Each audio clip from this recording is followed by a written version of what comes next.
nta mugore w'umupasiteri ubaho, nta n'umugore w'umuvugabutumwa ubaho.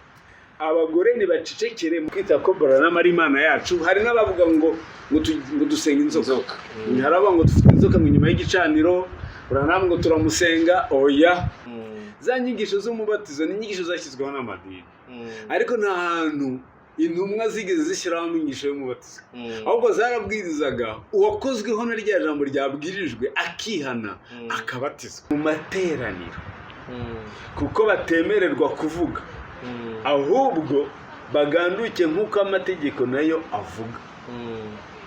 Kandi nibagira icyo bashaka kumenya babibariza abagabo babo imuhira, kuko biteye isoni ko umugore avugira mu iteraniro.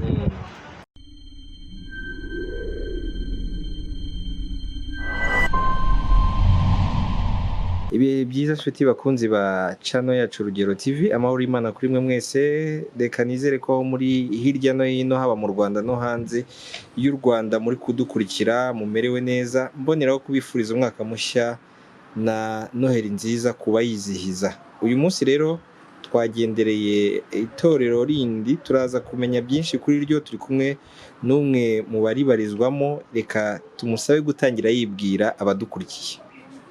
Tuguhaye ikaze. Murakoze cyane umwanya nk'uyu mwiza wo kumenyekanisha ubutumwa bwiza. Nitwa Dusabe Gedeon, nkaba nkorera umurimo w'Imana muri itorero ryitwa Ingando ya Betesida, ibarizwa i Gikondo, mu karere ka Kicukiro, mu mujyi wa Kigali. Izina Ingando ya Betesida riva hehe? Kuko tuje hano batubwira ko ari ahantu basanzwe, ababizi bamwe bavuga ati bafite uwo bazi nka Branham. Ubwo ndagira ngo unatubwire n'igihe wowe winjiriyemo, hanyuma dukomeze. Ubutumwa bwiza bwangezeho mu mwaka w'1991, niho nabatijwe ku itariki 22 z'ukwa cyenda. Niho nakira agakiza, kuko agakiza ntabwo umuntu akizwa umunsi yabatijweho, ahubwo hashize imyaka 2000 twarakijijwe. Ahubwo nicyo gihe umuntu yakira agakiza Yesu yakuzaniye. Icyo gihe rero nakiriye agakiza Yesu yanzaniye, ubutumwa nizeye ubutumwa bwiza bw'igihe cy'imperuka, bwabwirijwe n'umuhanuzi William Marion Branham. Hari benshi cyane bibaza kuri uyu mugabo Branham, ati se Branham aba muri Bibiliya, iryo zina Branham ribamo?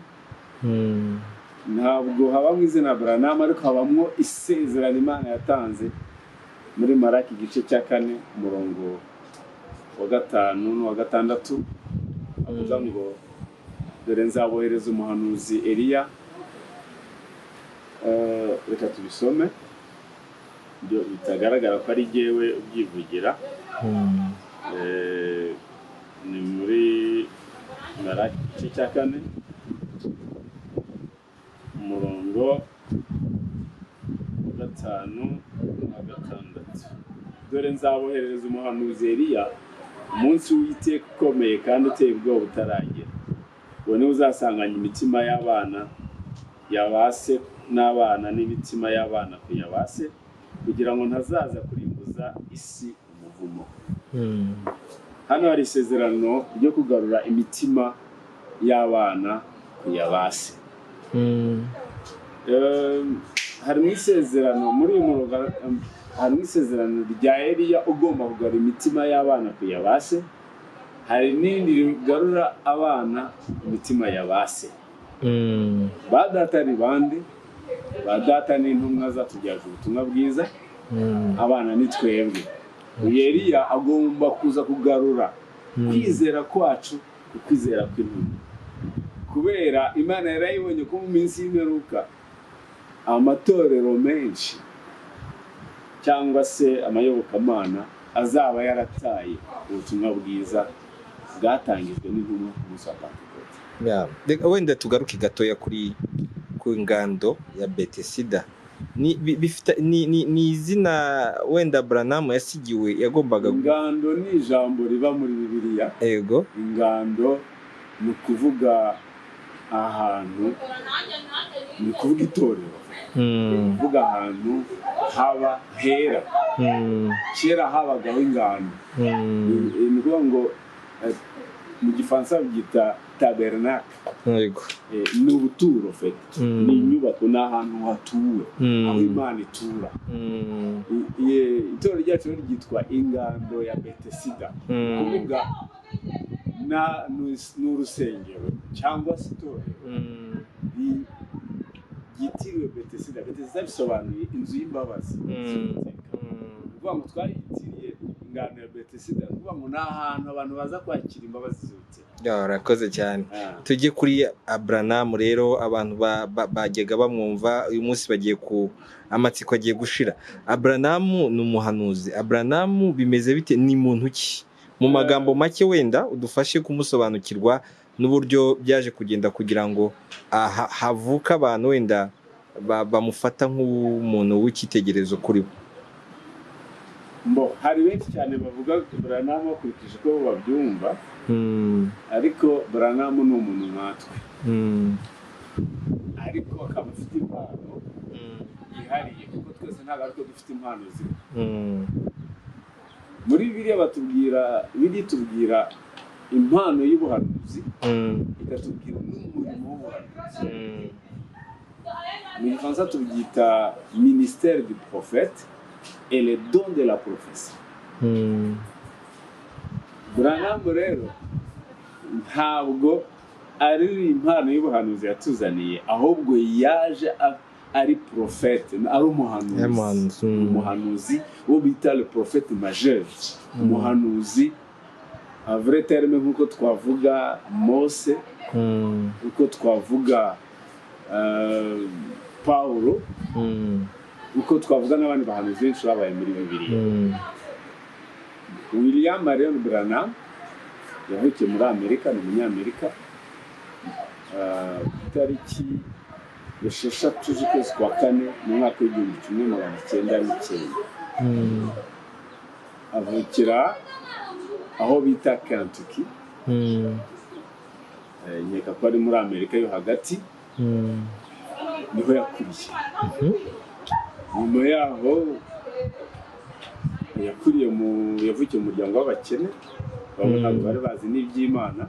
Umunsi Branham yavutseho, inkingi y'umuriro yaje mu nzu yabo, 11:00 izuba ritarava. Nyina abonye umucyo hejuru y'umwana agira ubwoba, amujyana mu eglise, itorero Batiste ryari aho hafi, baramusengera. Arangije Branham akomeza gukura, isengaga whisky, yari umusinzi cyane. Mu gukura kwa Branham ise yifuza ko mufasha mu kwenga inzoga, ariko umwana atangiye kumenya ubwenge, kwa kundi abana babatuma kumugeza. Agiye kumugeza, ageze hirya hari igiti cyari hafi y'iwabo, yumva umuyaga mwinshi aje muri icyo giti, havamo ijwi rimubwira ngo ntukanywe inzoga, ntukanywe n'itabi, kuko numara gukura nzagukoresha. Ntukanduze umubiri wawe mu buryo ubwo ari bwo bwose. Branham ati kivomesha yarajyanye, asa yirukanka aza kubwira iwabo iyo mubayeho. Hari babayoberwa ibyo ari byo, kuko bari abantu badasenga, bibazaga ibyo ari byo, birabayobera. Bigeze aho ise umunsi umwe aravuga ati umwana wanjye yabaye ati, mwana utanywa inzoga, ntanywa itabi, ni inkoko yanyagiwe nta kindi. Ati narapfushije, nanjye ngo narabyaye umwana.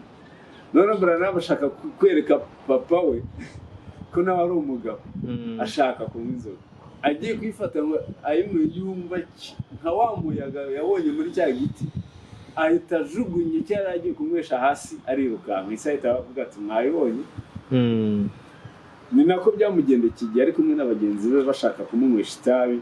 Agiye gufata itabi ngo arinywe, cyane cya kintu cyongeye kiragaruka, kuko Imana ntiyifuzaga ko yanduza umubiri we, kuko Imana agomba gukoresha Branham umuhanuzi, kuko Imana ntiyashobora gukoresha umuntu wanduye. hanyuma niho yaje kuzamenya ubutumwa nabyo birebire cyane ntabwo navuga uko biri kose ubwo butumwa yaje kumenya ubutumwa gute yaje kwizera mu babatisita kuko muri Amerika hari ababatisita benshi cyane yego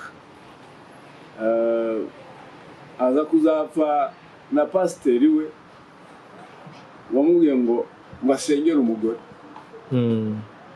uko mumubwiriza undi asanga muri biriya bitemewe nta hantu byemewe ko umugore avuga ubutumwa abwiriza bavuye nk'icyo avayo niho yahavuye ni ukuvuga ngo kuva mu babatisita kwe nuko yarabonye ko ibyo yari asabwe bihabanye n'ijambo ry'Imana rivuga aho niho turi butangirire yerekeye inyigisho ya Branham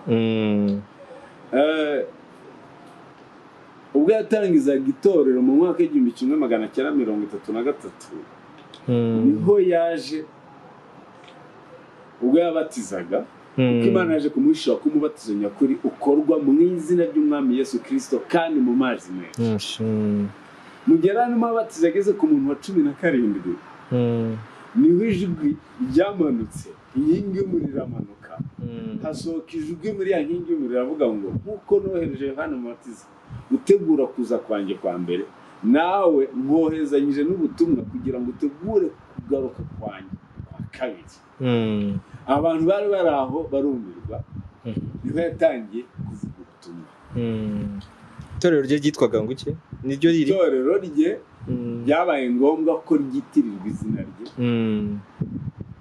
n'ubu ngubu riracyahari muri Amerika baryita Branham Tabernacle ingando ya Branham uzasanga amatorero yuzuye ubutumwa bwacu ubu tubwiriza bwo Branham yatuzaniye uzasanga kenshi twita Tabernacle ni ahantu hera ingando nubwo ingando ni ahantu hera Imana itura nubwo Imana idatura mu nyubako zubatswe n'abantu yego ariko ba bantu basengera aho hantu barera kuko Imana ituye muri bo nta yatubwirije yuko nta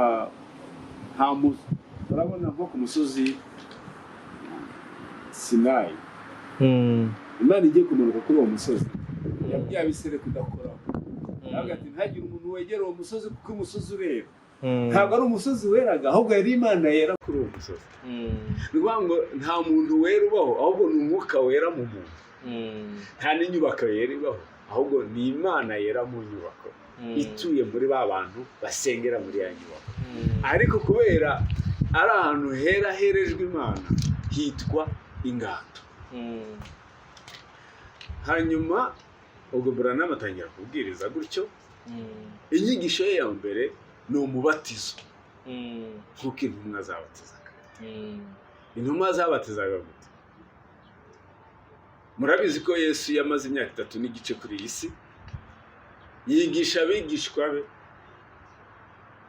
ariko arabwira ati kugeza uyu munsi ibyo mbigisha ntabwo mwabasha kugira icyo mukora birasaba ko mbanza nkajya mu ijuru nkajya gusubira kwa data akabohereza imbaraga y'abasezeraniye kandi izo mbaraga azabohereza n'umwuka wera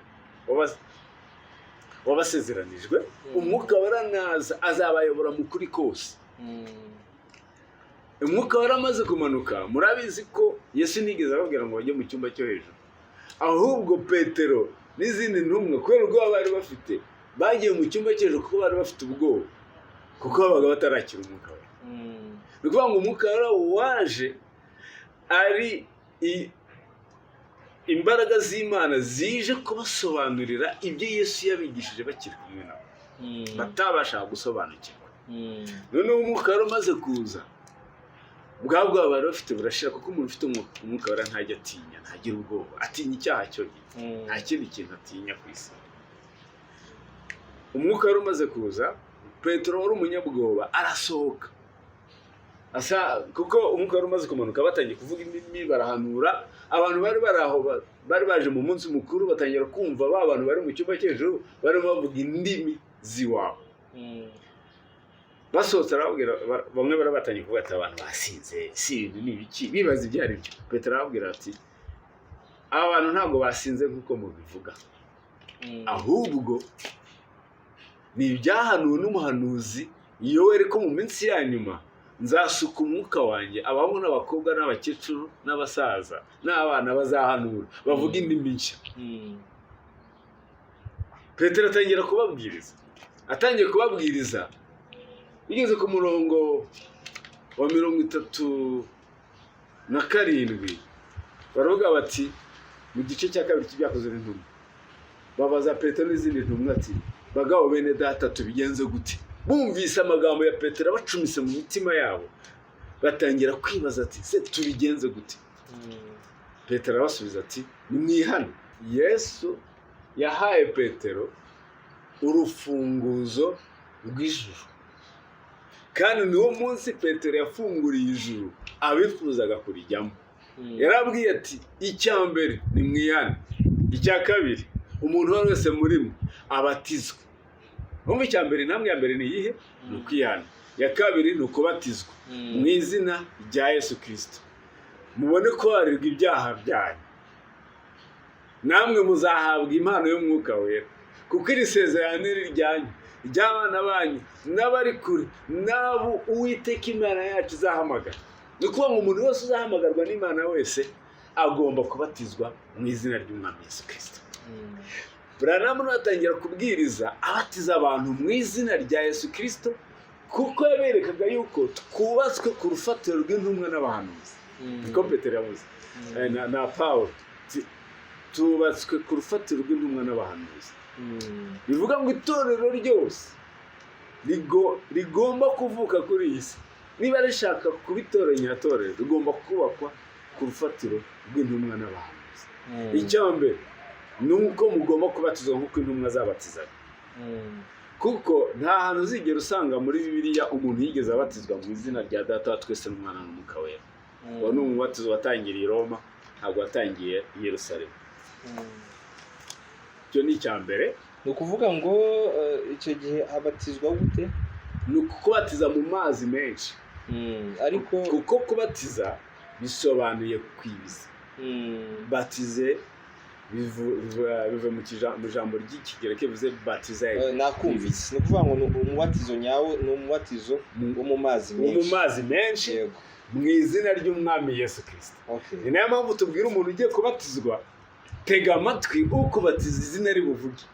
Ataza kuvuga Data twese n'Umwana n'Umwuka wera, kuko Data twese n'Umwana n'Umwuka wera si izina, ahubwo izina ni Umwami Yesu Kristo. Ni ukuvuga ngo rero niba hari izina Satani atinya kuri iyi si, ni izina ry'Umwami Yesu Kristo.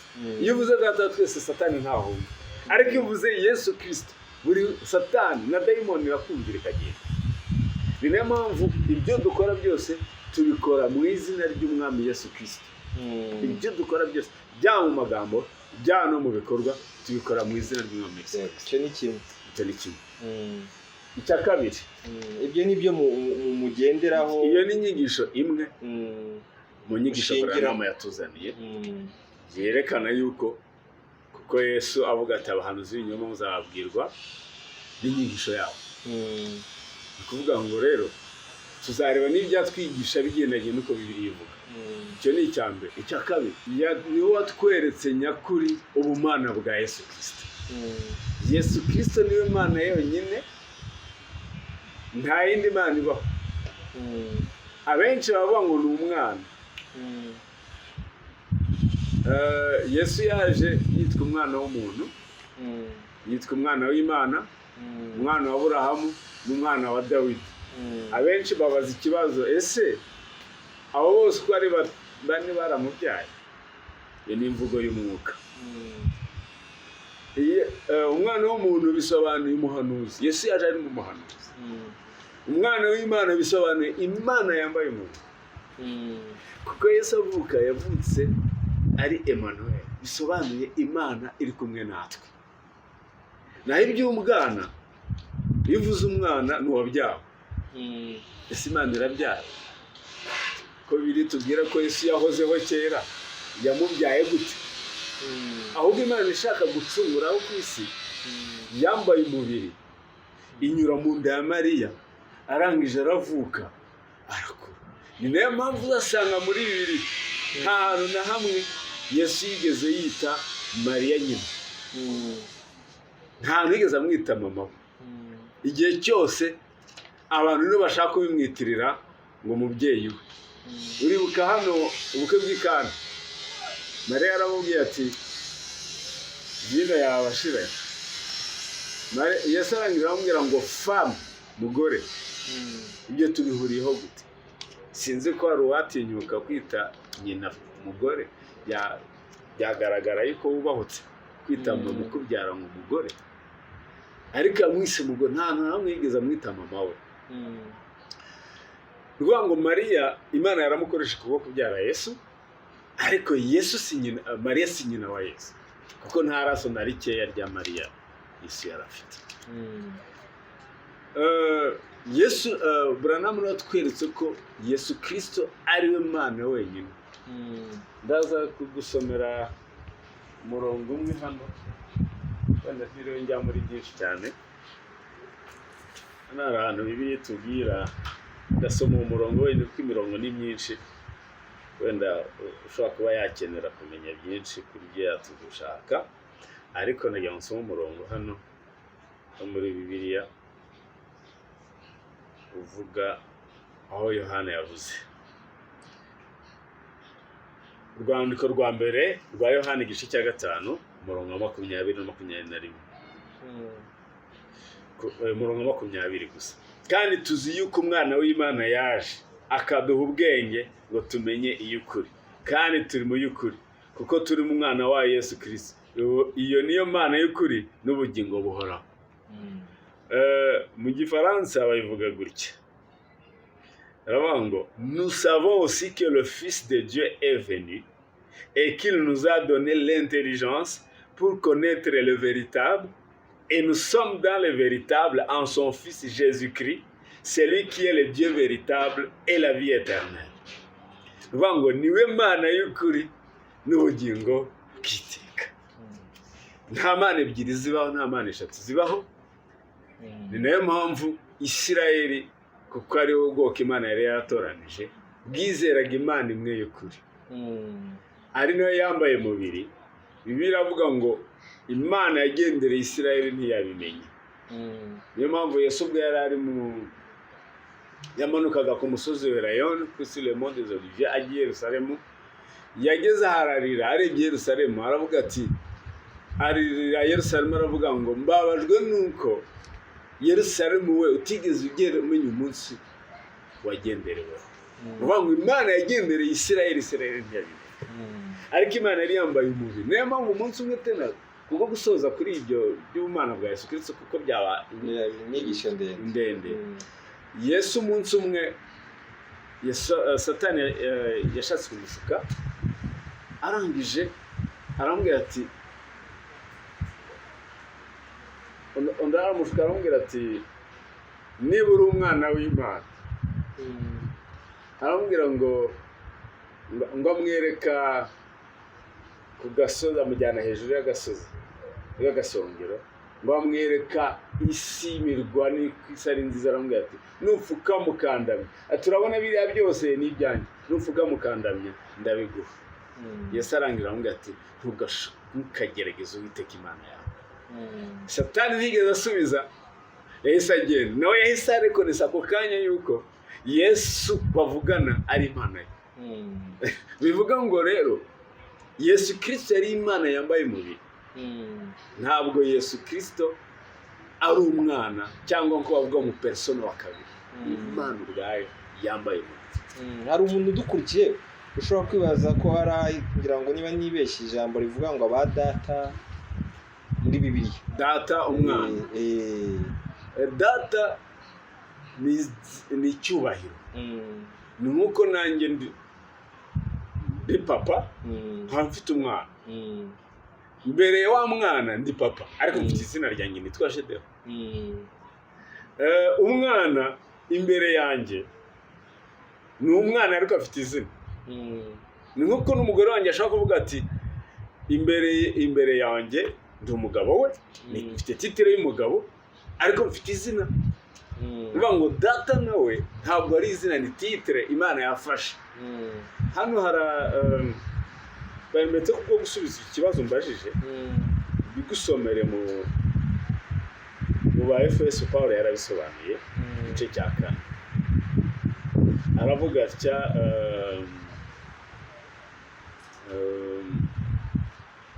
duhere ku murongo wa 5 ndabisoma mu gifaransa hano ariko ndafite n'ikinyarwanda. Il y a un seul Seigneur, une seule foi, un seul baptême, un seul Dieu et Père de tous, qui est au-dessus de tous et parmi tous et en tous. Mu kinyarwanda ni gutya aravuga ngo hariho umwami umwe no kwizera kumwe n'umubatizo umwe.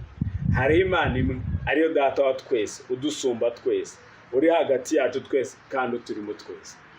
Ni kuvuga ngo hari Imana imwe ubwo yari data wa twese n'igihe yayoboraga Isirayeli mu nkingi y'umuriro ku manywa, mu nkingi y'igicu nijoro ikagaragaza mu nkingi y'umuriro. Nta mu Isirayeli wakoragaho, yarabasumbaga bose, yari hejuru ya bose. Ya Mana imwe itaragaragaraga, ya Mana imwe batakoragaho iraza itura mu muntu. Niyo mpamvu bavuze ngo uri hagati yacu. Yesu yambaye umubiri yari hagati yacu. Uturimo twese ni umwuka we. Ni ya Mana imwe igarutse gutura mu itorero mu shusho y'umwuka we. Ni Imana umwe kuko Imana ni umwuka, ntigira ibumoso ntigira iburyo, kandi ntabwo igira ishusho ntigaragara, ariko igiye kwigaragaza ifatisha. Wenda tusa nk'abava kuri iyo nyigisho yindi ya kabiri, ushatse kuvuga ko Imana yigaragaza mu nimwe ariko mu mashusho atandukanye bitewe n'umurimo igiye gukora. Branham yatwigishije yuko nta mugore w'umupasiteri ubaho, nta n'umugore w'umuvugabutumwa ubaho. Ariko amatorero menshi arabyigisha. Bacecekere mu iteraniro. Amatorero menshi hari ijambo rivuga ngo ni ugucecekera mu iteraniro niba ari ko hari n'uwo murongo nanda gusoma. Ndagira ngo wenda naho usobanure. Reka mbisobanure banze mbisome. Abivuga ari jye ubyivugira jyenyine. Kuko Imana itari y'umuvurungano ahubwo ari y'amahoro. Nkuko bimeze mu matorero yose y'abera. Mu matorero yose y'abera. Nkuko bimeze. Abagore ntibacecekere mu materaniro. Kuko batemererwa kuvuga. Ahubwo baganduke nkuko amategeko nayo avuga. Kandi nibagira icyo bashaka kumenya babibariza abagabo babo imuhira, kuko biteye isoni ko umugore avugira mu iteraniro. Ndambisoma wenda hari umuntu ushaka kudukurikira yumva urundi rurimi, reka mbisome no mu gifaransa. Car Dieu n'est pas un Dieu de désordre. 1 Corinthiens 14 verset 33. Car Dieu n'est pas un Dieu de désordre, mais de paix, comme dans toutes les églises des saints. Comme dans toutes les églises des saints. Que les femmes se taisent dans les assemblées, car il ne leur est pas permis d'y parler, mais qu'elles soient soumises selon qu'elle dit aussi la loi. Si elles veulent s'instruire sur quelque chose, qu'elles interrogent leur mari à la maison, car il est malséant à une femme de parler dans l'église. Biteye isoni ko umugore avugira mu iteraniro. Aho ngaho numva bisobanura. Birasobanutse. Ugendeye ku ijambo ry'Imana utanze wenda cyigisho, ibyo ni ibintu bitatu Branham yahawe. Reka ngundi murongo. Urwandiko rwa mbere rwa Timothée igice cya 2. Donc 1 Timothée 2 verset 11. Que la femme écoute l'instruction en silence, avec une entière soumission. Je ne permets pas à la femme d'enseigner ni de prendre de l'autorité sur l'homme, mais elle doit demeurer dans le silence. Pourquoi? Car Adam était formé le premier, Ève ensuite. Et ce n'est pas Adam qui a été séduit, c'est la femme qui, séduite, s'est rendue coupable de transgression. Umvise impamvu? Reka mbisome mu Kinyarwanda. Bibiliya yera avuga ngo umugore yigana ituza aganduke rwose, kuko nanga ko umugore yigisha cyangwa ngo ategeke umugabo, ahubwo agira ituza, kuko Adamu ari we wabanje kuremwa, nyuma hagakurikiraho Eva. Kandi Adamu si we wayobejwe, ahubwo umugore niwe wayobejwe rwose ahinduka umunyabicumuro.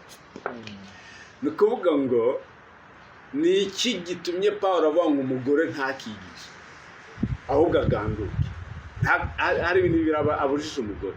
Icya mbere, umugore ntagomba kwigisha. Icya kabiri, agomba kugandukira umugabo. Kubera iki? Kubera Adamu atari we wayobejwe, ahubwo umugore niwe wayobejwe ahinduka umunyabicumuro. Niyo mpamvu la femme doit demeurer dans le silence, agomba kuba atuje. C'est la Bible. Reka wenda ndibaza ibyo bintu bitatu uvuze tubyita iki ku badukurikiye ku bijyanye n'ubuhanuzi bwa Aburahamu? Kugira ngo tumenye ko umuhanuzi ari umuhanuzi, ni uko atandukana na Bibiliya.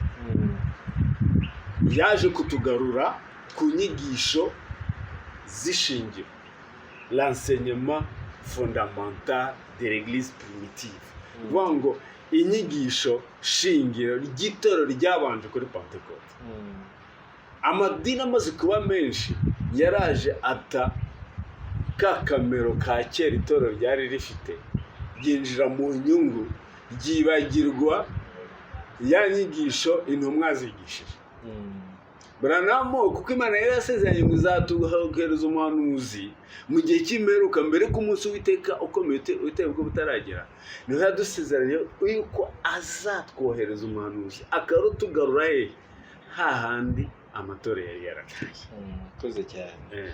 Reka tujye mu bijyanye noneho n'ibyiciro cyangwa se uburyo imiyoborere y'itorero Aburahamu yasize atangije byubakitse. Hari aho tuzi ba apotre, ba bishop,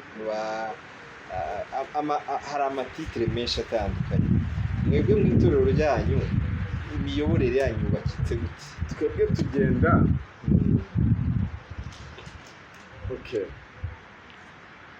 itorero riyoborwa n'umuntu bita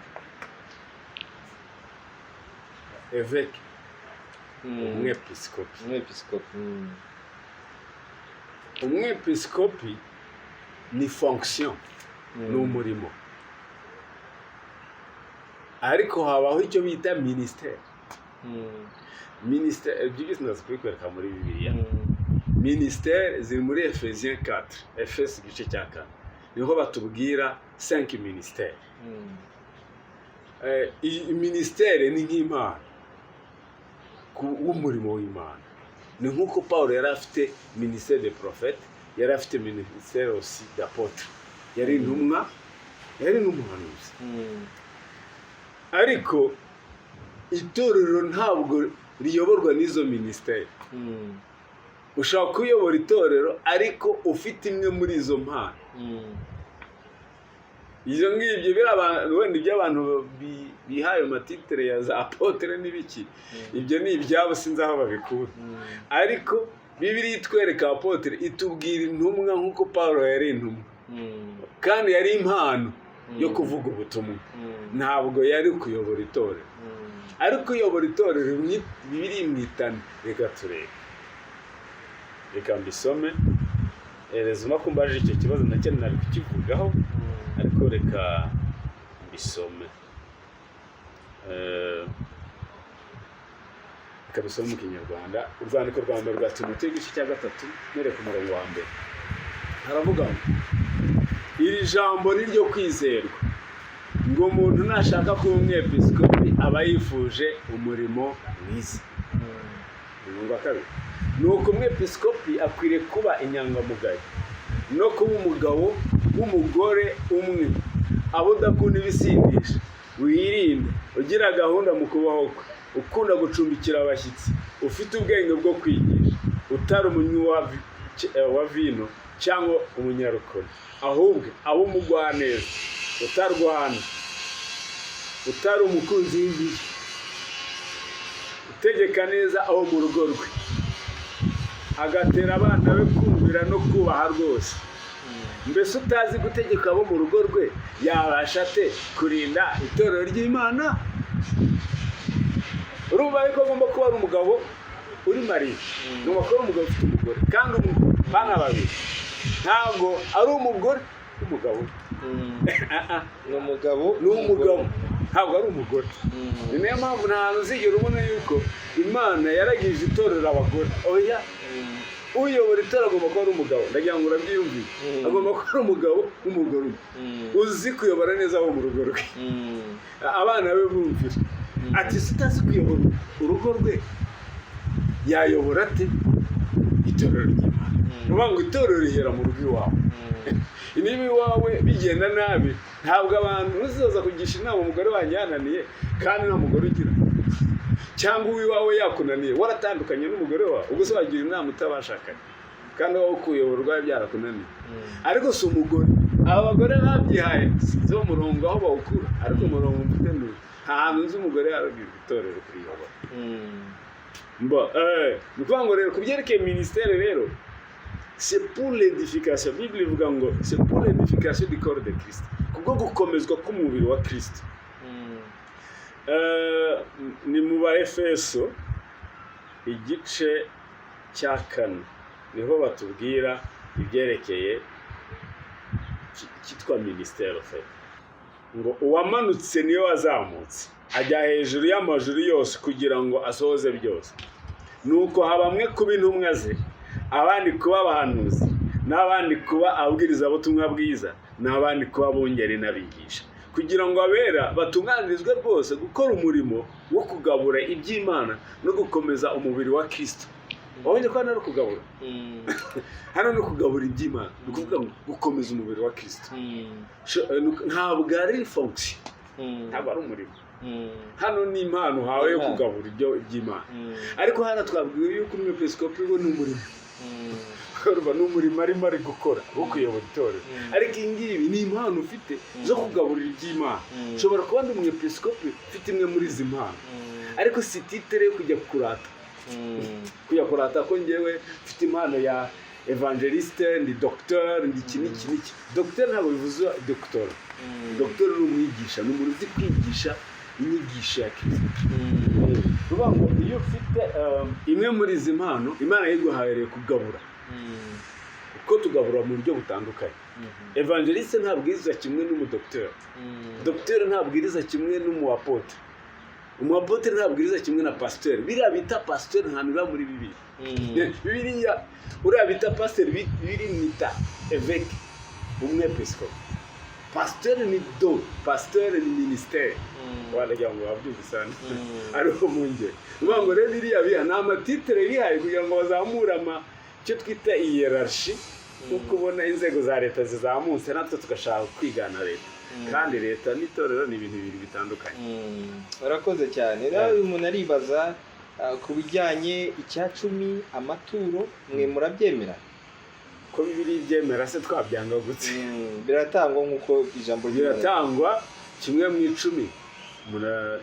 N'amaturo ni ibintu bitandukanye. Kimwe mu 10 ni 1/10 y'ibyo wungutse.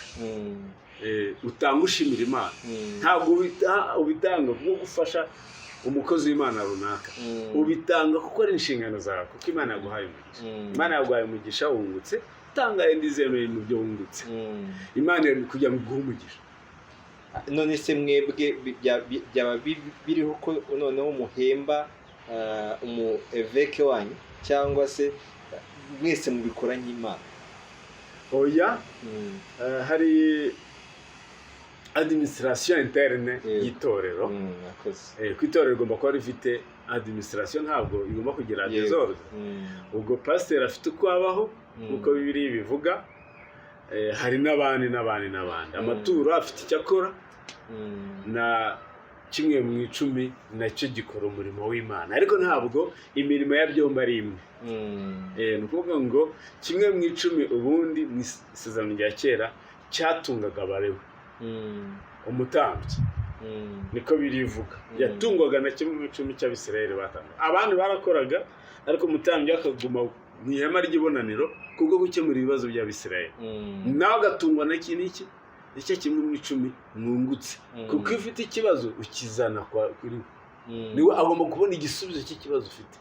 Niyo mpamvu ubundi umukozi w'Imana agomba kugira kandi kazi, agomba gukora ka kazi agahembwa, kuko Pawulo aravuga ngo tubabibamwe iby'umwuka tukabasaruramwe iby'umubiri. Niko Pawulo avuga. Ukuvuga ngo we yagusengera yiriwe asenga ariyiriza ari muri meditation, uraje wenda wowe n'umugore wawe byananiranye, muraje arabunze, niko kazi yirirwamo, murumva yatungwa n'iki se? Atungwa na bya bindi cya kimwe mu 10 twagize dute twatanze. Ariko tugitanga siwe tugihaye Imana, kuko Imana yamuhaye ako kazi, yamuhaye ubwo bushobozi bwo gukemura ibibazo no kumenya uburyo abigabura, kuko bose twafite izo mpano. Reka sinzi niba rugikomeza. Amaturo nayo agomba gutangwa kuko Bibiliya bivuga.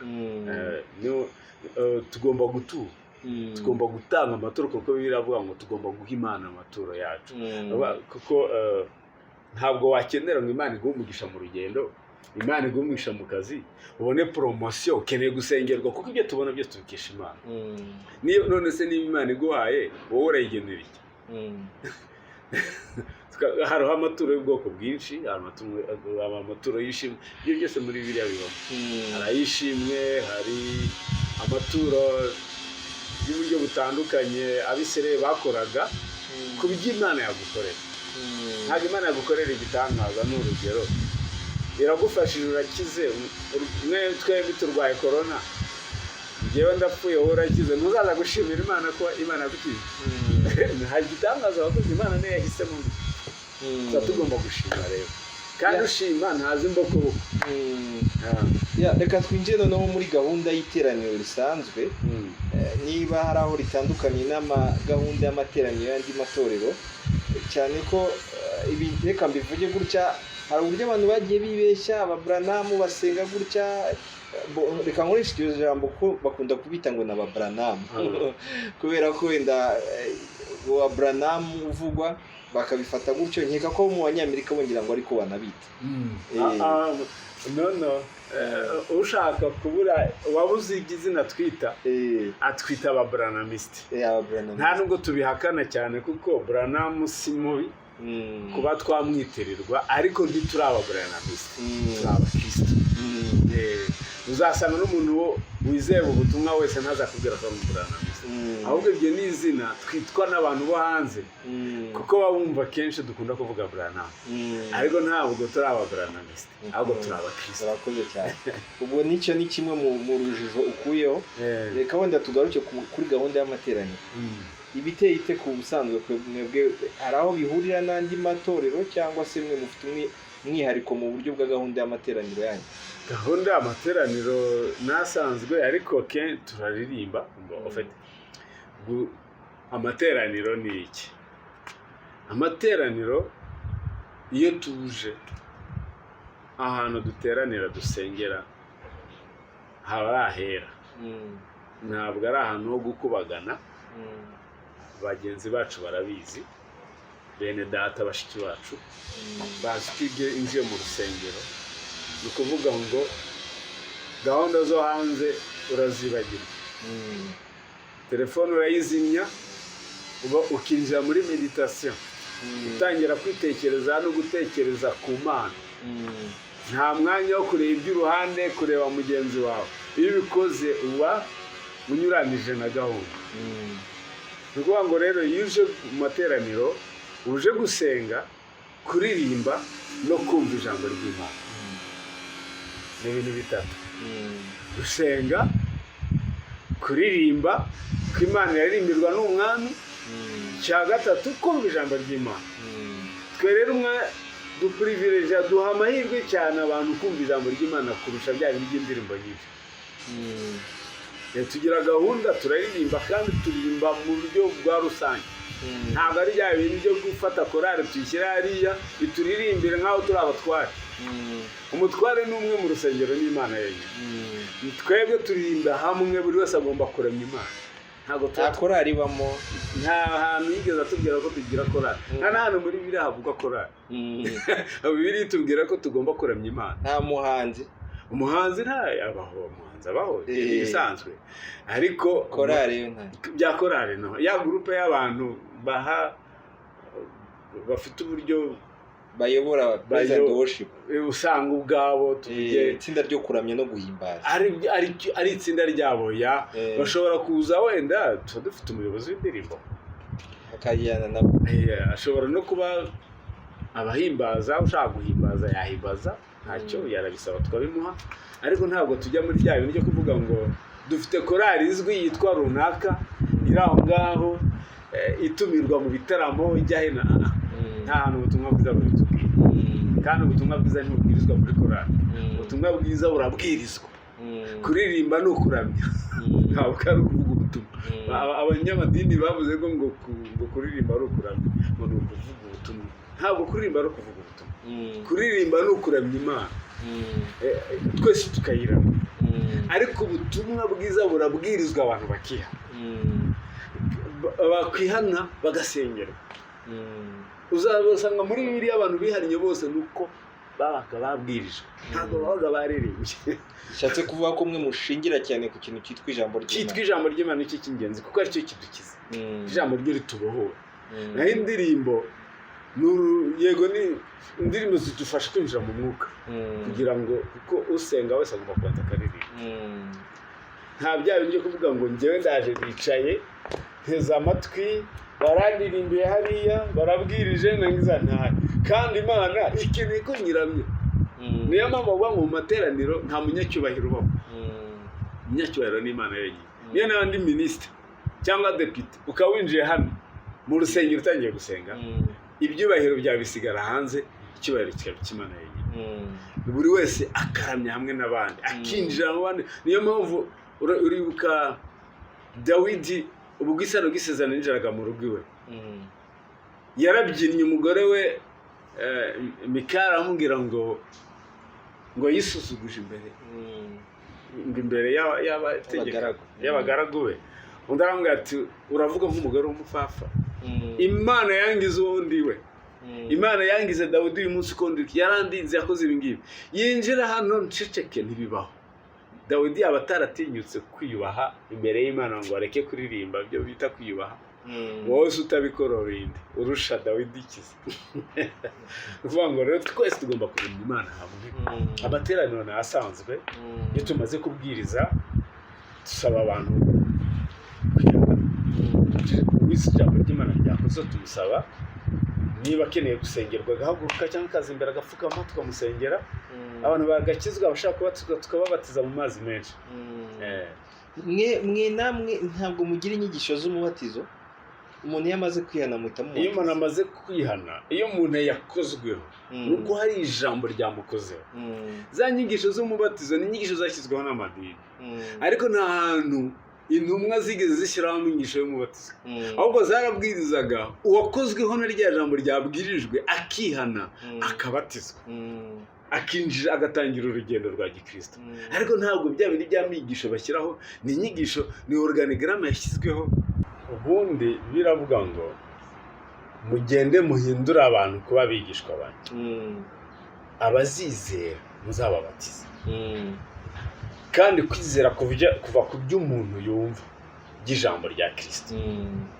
ntabwo biva ku myigisho bivuga ngo uwabwirije noneho Yesu amaze kubibabwira gutyo Petero yarabwirije nkuko Yesu yamutumye akimara kubwiriza bamubaza ikibazo reka nsome uwo murongo kamusa bisobanuke neza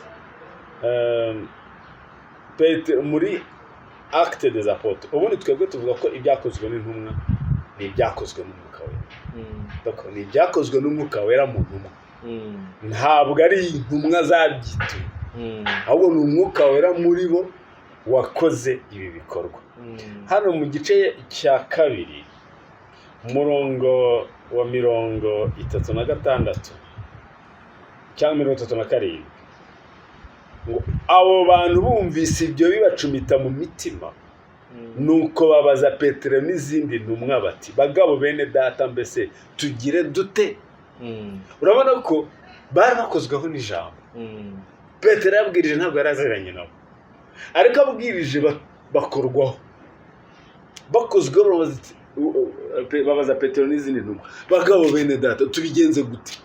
Umva uko Petero abasubije. Petero abasubiza ati nimwihane.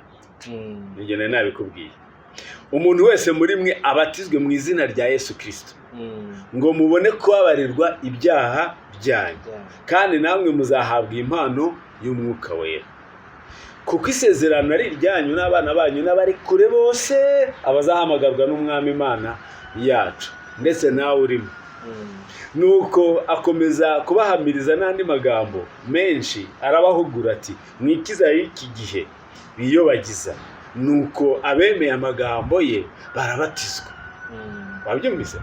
Barabatizwa. Abongeye ku basanzwe kuri uwo munsi baba 3,000 byabatijwe uwo munsi.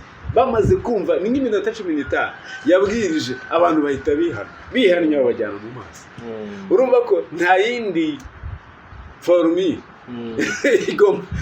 pour le baptême nta yindi formule.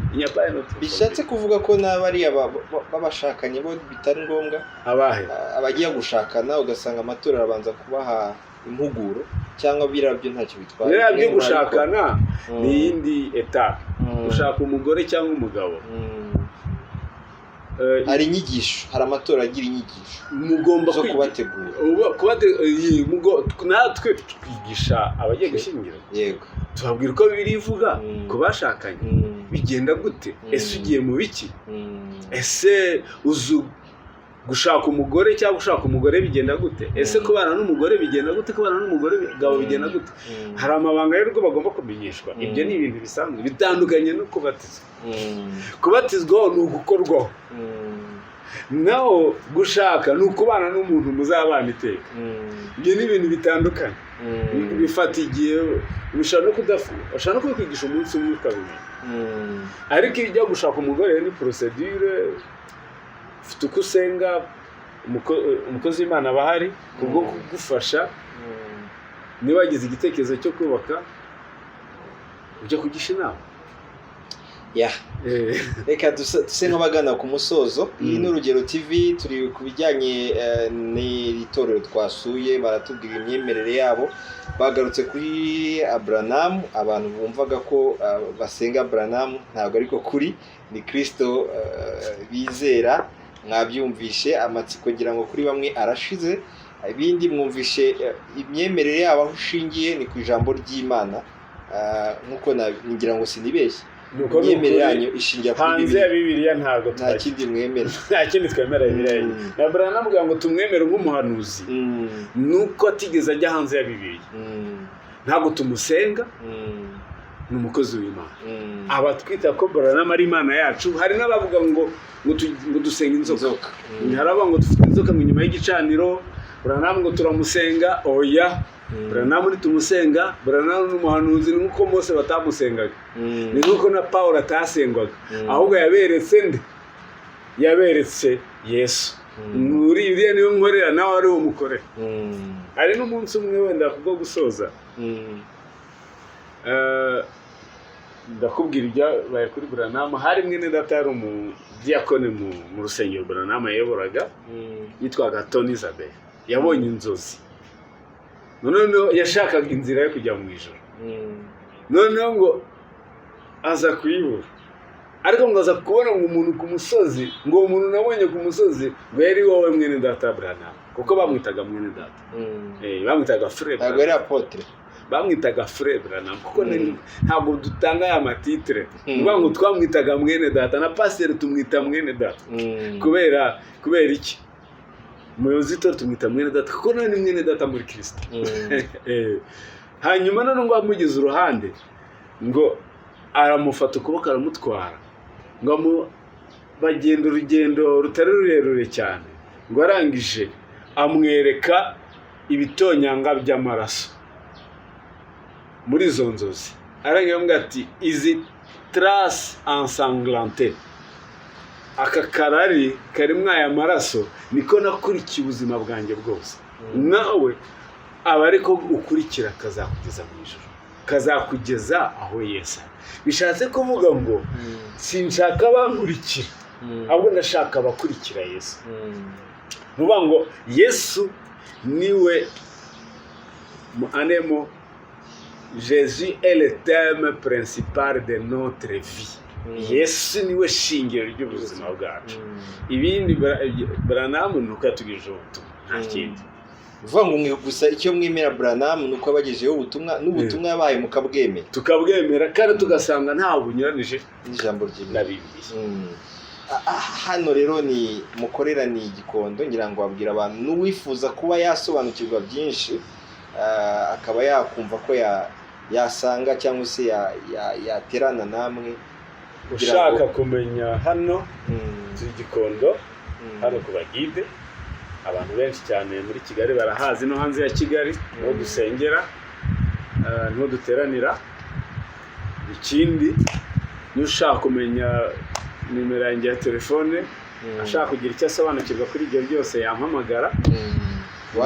Nimero yanjye ni 0788 40 92 Frère Gedeon.